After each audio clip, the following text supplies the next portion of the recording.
जनवरी 2005 में नासा की तरफ से एक अनोखा प्रॉप स्पेस में लॉन्च किया जाता है। इसका मिशन ये पता लगाना था कि आखिर अर्थ पर पानी आया कहां से।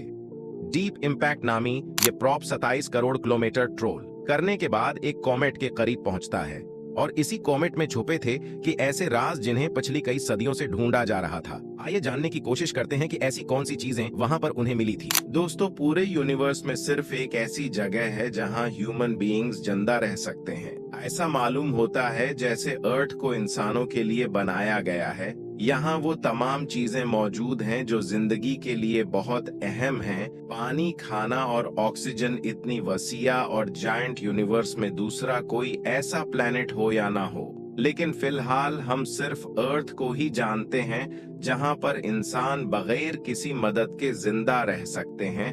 पर आज से 5 अरब साल पहले अर्थ का कोई वजूद नहीं था।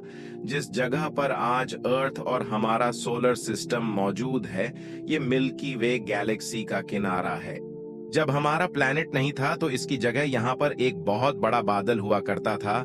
एक ऐसा बादल जिसमें सिर्फ मिट्टी और गैसेस भरी हुई थी।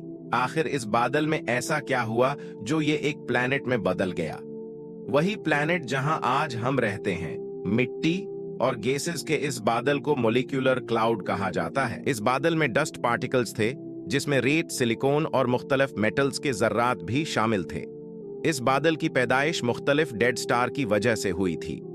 यूनिवर्स के शुरुआती वक्त में जिन स्टार ने अपना सारा फ्यूल पिघला दिया, वो फट गए और फटने की वजह है से उनके ज़रात आसपास यूनिवर्स में फैल गए।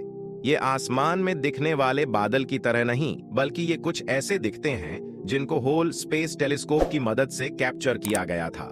हैरत अंगेज के तौर पे ये एक बादल 100 लाइट ईयर्स जितना बड़ा था। यानी इसके एक कोने से अगर कोई लाइट ट्रैवल करना शुरू हो तो इस जो मॉलिक्यूलर क्लाउड के दूसरे कोने तक पहुंचने में 100 साल लग जाएंगे। आसान अल्फाज में समझा जाए तो सूरज और अर्थ के दरमियान जितना डिस्टेंस है, इससे 60 लाख गुना बड़ा ये मिट्टी का बादल था।